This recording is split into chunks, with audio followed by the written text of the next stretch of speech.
bây giờ đây cái này cái bu cái mua cái phur nặc lò riêu mà tụi nó nói hiện nên cái này cái bu mình thiam bắt thum tu ziak om thì cái ron soi to kha cái gì ngapa khát kha tụi nó trong đó cái ron react don anh ấy very hi soi rồi tụi lệ hàng ngày tôi rồi tụi hi tầm cái tia soi khang cái ván này khóc mày cái này cái bu thì lúc tu em tự chú mình thiam bắt thum tu ziak chung hen đã tụi cầm một lâu vào mình pe cái sòng tên này cái nào tên cái chuyện tên anh này sau đó cho nên Rebecca lần kia clinical psychology sani hi MPhil clinical psychology RCI này tụi nó hiện in Shining Star Special School Center psychology sin oma anh hiện depression chung chang kan share tour bây một tắc mấy simple takin tắc sin miran zia saka bung som poko na hian thek som ko pakhat na kan mua chu atu le tension karon share anga toy te in an sai za ko chak em awangin te hang karon ti le ni mi longoi thak sak ni luk takin ngai takin para khatna hian soi kan soi zom do chu mizo jinga po depression ti thuma li mizo trong ang main kan mang tlang lom towa tia adika ke po hian ni mi lekha bo te po hian mizo trong han da kol vel lo kan depression kan ti bi mi mizo trong han da bong bar kha a boi thlang mai to o ot zo vek to jok do na chawang chanin kan sa thiam vek thawa mizo trong ang main kan mang mamma pani ti he min vet sak ula hen na hian tu chunga po hen na hi thleng theya re thei hosa kum upa le no pangpo thlir lawati mi thiam te nan sei thina hen na hi depression hi no pangpon nei theya antia no pangpon depressed theya tin puicheng upa tar tak tak thleng point an nei theya nan chimom tak ani amaro chu etan soi poimo tak mai chu hen na veiza somnga te ro chu kumsom ni atanga kumsom ngain kar thalai na deu chun simsima lifestyle te bang te po ani mela chu thalai kumsom ni atanga kumsom ngain kar tin hen na chungchang a hian she tu poimo mi thiamo ten soi te kan ngai mena kan jira aware ve do chu kan ngai ti na ani mel ni chun nge depression chu karantia mood disorder chikat ni thuran soya chu da chuan engma ti pe lo na te thil nom ti thin thleng an ngom ti nei to lo na te eile indang lam mut kun harsa mizing om pe lo na thil leng ki ma thil lom zong a thirna hang long zong karon keng ani he depression hian atia mang an na lungai ngai na be sei tur nei lo le tlak lai lo ngai na kami mood khating mood ron keng na ani atia adik khop maya mang an na kami lungai na zong zong ka chu soi lo leng ne be sei tur nei lo ni in shrian na ti hi adik em kai ma po khanin mi hring in be sei na kanan tiang hi om lo top mai ne kai ma khan chu song em ni na tu ka tuk le tan eng ma be sei in nei lo chuan dam kha dam chan tur khom mi lo ni chu ni a sham ne em chu tin thil nuam ti thin te khenga eng ma nuam ti thei lo na ngai to la nuam ti thin nang ma ti phur thin tu jong jong te kha nei me lo la cover sham to je ka ngai to la ke po kha he da bu po ka je ka tin an example phara chon English club a hian Chelsea hi ka tan be em ta ni ani khel ke na an chaka goal an thun lai de hian in kalo celebrate ve thina kalo au a ti han engten mo jan ko nge thit ni ke ma hian in excitement ho thina ni he na kan nei ka dam to lam pang ni nge le nga ta jan kha chu TV ke na English Premier League ka English Premier League ka Chelsea le en club nge manin khela ka to lo Chelsea ka sili final chakani chon goal an thun te khan ki mo kha in tim mo kom lo wa nge ni heta han thok khim lo reng phur na kha khan pakhan an pe lo chu ke ma ba ma ka in ti kom dan ka chu karan soi chan chu excitement thil nuam hi om lo reng ani tangwal engani tlang takin soi te zelila he mi ti sa chak na ang te po hi om thailo rem ta ti khanin mishing na nuam kan ti le ken hobby zong zong ang ka athi me kan chu chu tiang ta ha chuan in nun hi khom je khom te chiam to thin lo ni enan na phom zia an tar lang bel ani chu chuan eng wang om nge ti hi ron soya pakhatna chuan taksa chemicals in thlak dang nu wang te hei riu ru ni kha te kan an tingota ingai to na mai lom in ti chakla ingai to har ro kan an ti kan an tiliam pota ading chin om rolin hen an hi riu lam thil ani rolin taksa thil takania taksa chemical in thlak dang lam hormone imbalance le change awang te tin he ta kan thlok lama transmitter neurotransmitter lampanga fel awang te pokhan in hen an niam theinia tin kan nun phung lifestyle thatok lo mo ele in hun bi che dan exercise lak dan zong zong te wangin tin technology kan sang chawa kani zon te po chu chun ron hong na sa a chawang chanin phone kan khoi na sat te thu kan phone mi social media kan in man na sat pia lama mi tam ba chu lo the lo na ron na wa in computer ma ni le ngan thuten nga tin jam kho te pon khanin mani in sorbing lo nga ya tunma society zalen tak le khatenga real interaction chata kom thei to lowa in le china tha kan nei lo na sa chu chuanin henan na e ti tamani nen na veina chan chi sanga haron te ya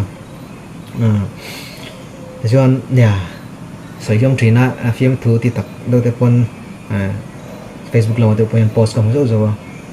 tiang na anxiety ti te depression te chu khopui na na nia thingtlanga depression kan travel lo ti te soi kha zia ka kam mutrina hei chu riat sual ania ke po thingtlang tangwal kania depression se tak in ti wetin he la ko zia le ka zia ma tang te point hingrong bol tu kan ni bang te poni nga tin chut he tiang na ka lo nei to wangin mitam tak an ti loi la nga han ti pui te kan nei ve thina minong kom te ponom ve thina thingtlang bian tam em ani ti kha kan soi deuh rong tua achan chu tunma thingtlang ang khani to so kan lifestyle hi tunma ti jongin ang pet peta ezon na chikhat kan neya bal kan bule bala kan mui chuan atong maya pressure tlema khateng kan to na chuan thingtlang a pon isela nun hi harsatwa competitive pressure tam em mani thingtlang a po chawang chuan in thingtlang mi ni wang nei lo ngot tur thuam lo chawang chuan in thingtlang a po he mi aware ne si kan nei ngai sa em mani chuan helai ron sai poi mo de mai gan chiar du chu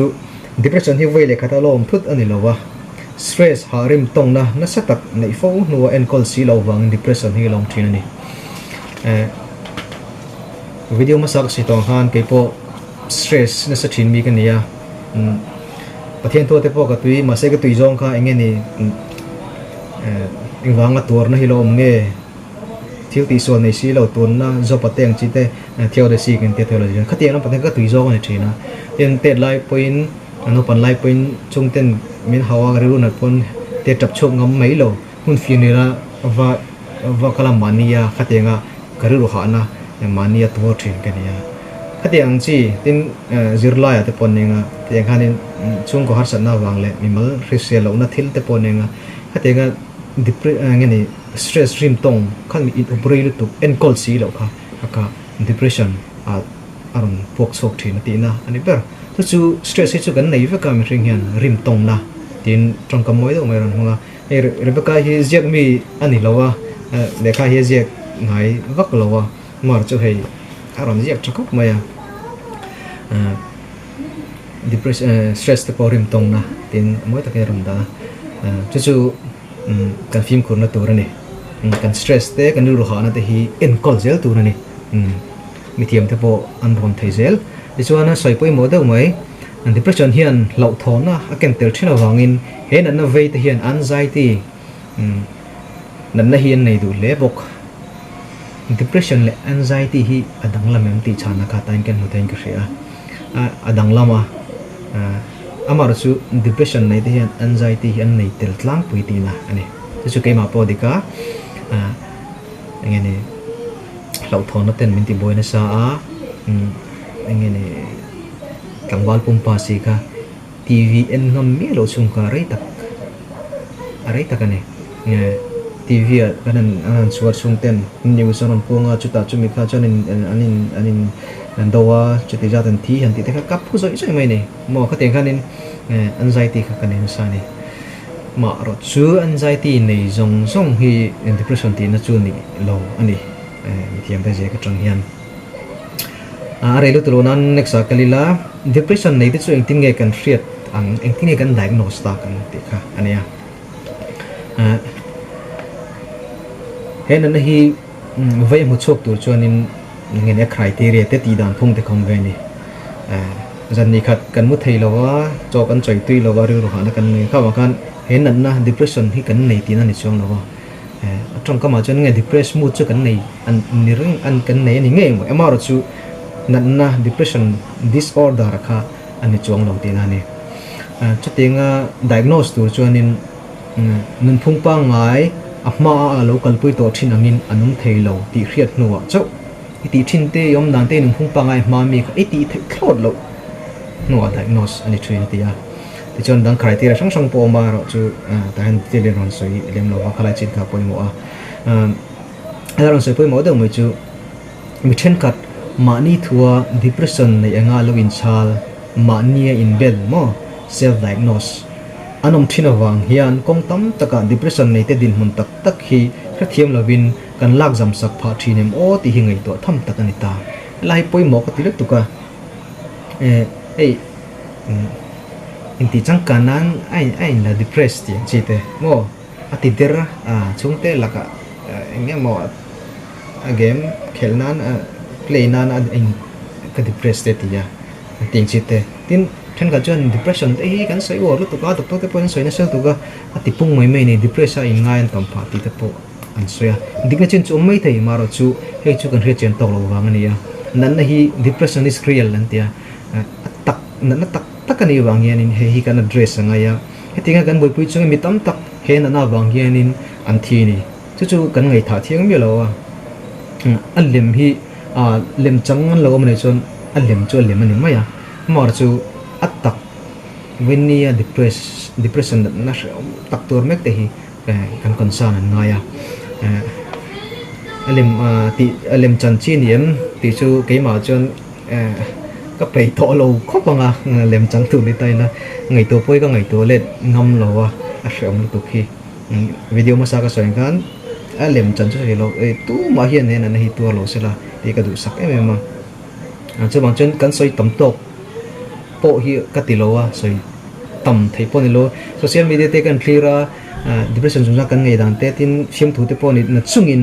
kan an deu dan hemi na tur tu te kan an deu dan te zong ka ngai to hian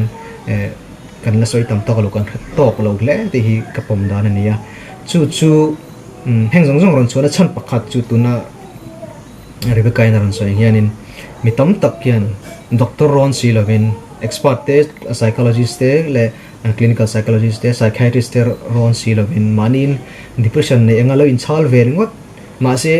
symptoms le khatenga annuna khanin engeni depression tak ni silo khateng mi mu tur hriat tur an no ko wang hian depression na kha kan lak jam pha ta kan ngai ne pha ta mi tam takin chu apoi ani ti hi thu je ka tang hian in karon nem het do ne ti do loi ila tin I think depression kan ne theng aron tia poi mo khom maya aron zia tha em mai chu nan na dang vei te aya depression nan na nei te van nei na chu andam na tu hi an ko ta ai na thui le ni ti ni nang mai nei zir chuan I depression ka I ne thei thoi dong ti na ni chu apoi mo na de cancer te nan na dang te chu manin zirviu mai la khan na kha kan zu control thelo chino ma depression hi chu manina treatment thatak ne na kan fight ta manina kan zir bok chuanin ke mani na thui ni ti kha aron zia ka apoi mo khop maya harsa ma se ti ram turani te hi ran soi work khop me ani po hian taksa chet ti ram te exercise lak te tin ni tak chuan ni harsa kan katok wa katwar ka hria thom no in thak reng te po hi nge ni ral pir ngai ni in bual te po ti fet ti lu ngai ya teng kim ti lu ngai ni cho jan har sa ti chu ka ria ma ro chu kha kan ti ram kan ne na kong ani ti hi achinga ta boina mi hen ran je ka tin kan taksa le kan ru en som ta wangin chu poi mo a entin na ron je chu kan lo thong te kan za em te a kan zun le ek lo chok thin te hena ti chenga te entinan kan narvasa function poi mo engmo ti tur kan ne ya ek hi chok sek mai ni zun te chok sek mai ni khadin kan hu phur thil kan nei chorin kan ek te kan zun te chok sek om je chu kan taksa le kan ngai to na hi ain zo mai mai mani chong kan stress te kan depression na eng po ni sila kami adam the na tur tan chonin kan taksa hi kan thununa tin exercise te po kan lap tha angaya kan thud dan te kan mud dan te thleng hian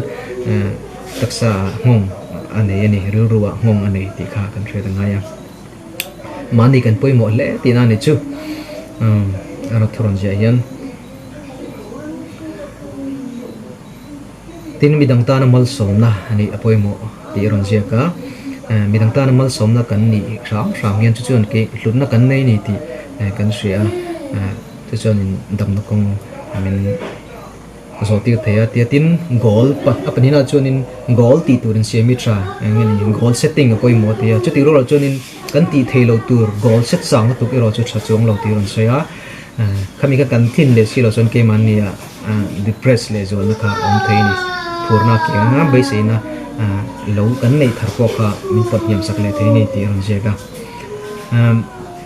tin depression in call dan pathum na chon depression na kan nei ma kan nun dan anga hun man tum ram ni tun ma kan dam lai kan ti thinang kha mo in kel thing kan ni chon in khel le ram chi te physical ram chi khang te kha ti ram angai chu dam na ni ti ron soya hai po hi kan na ka dai ni apoi mo ka ti tin eile in ti thata nga ya mut that e chu dik thlo ta nge ni dam pa ngai tan po discipline ta ka kan hian tho hun bi mut hun bi social media phone khoi hun bi khang ngong kan maintain chuanin ke nan na la ka tang hian kan zaren hmanga tin ala nei lo tan po kan him thayang te kha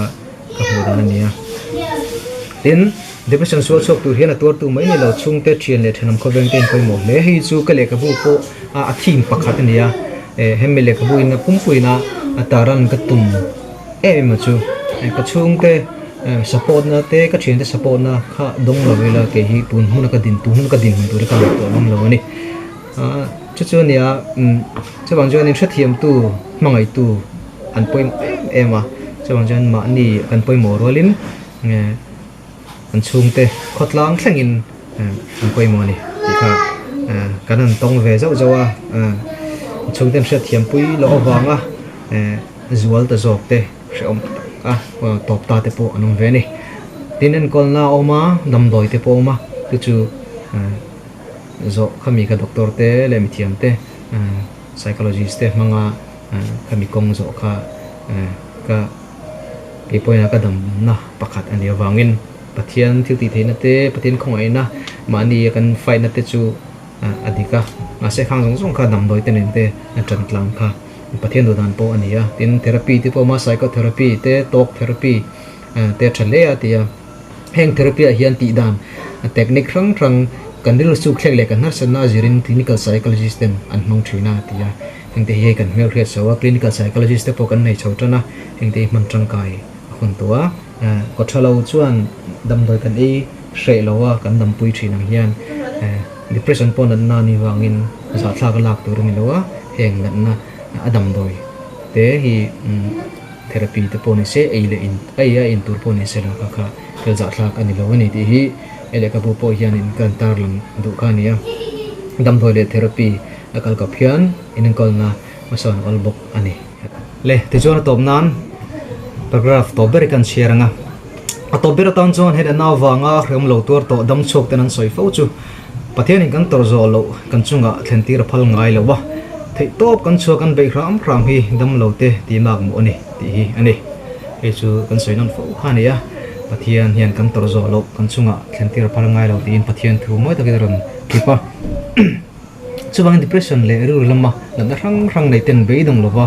dam tuma be tura kan ru kan siam so apoi mo le pathian ni na ni min pek chuan min ti dam thei kan tor zo lo natna min pelawang ti kha kan rin tlat angaya chati rolin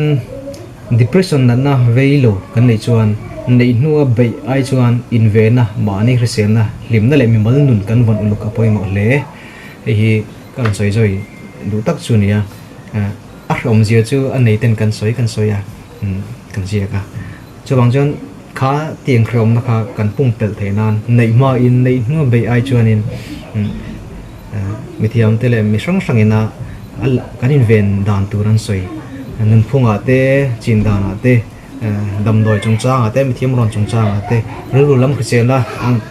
turan soi sang sang te kha kan ngai poi mu angai ani tiek tu chonin kan som du chawa ka bei sei chawa ka du sak bok chaw ni khotlang ate kan na tho na le rong bol na ate kanin man hian kan mi mal nun nen ain balance ain bok to kem ti kanin zo non fo atu le ni nun in balance poi mo kong sang sanga ru resel nei tur chuanin kan na te kan sa kho na te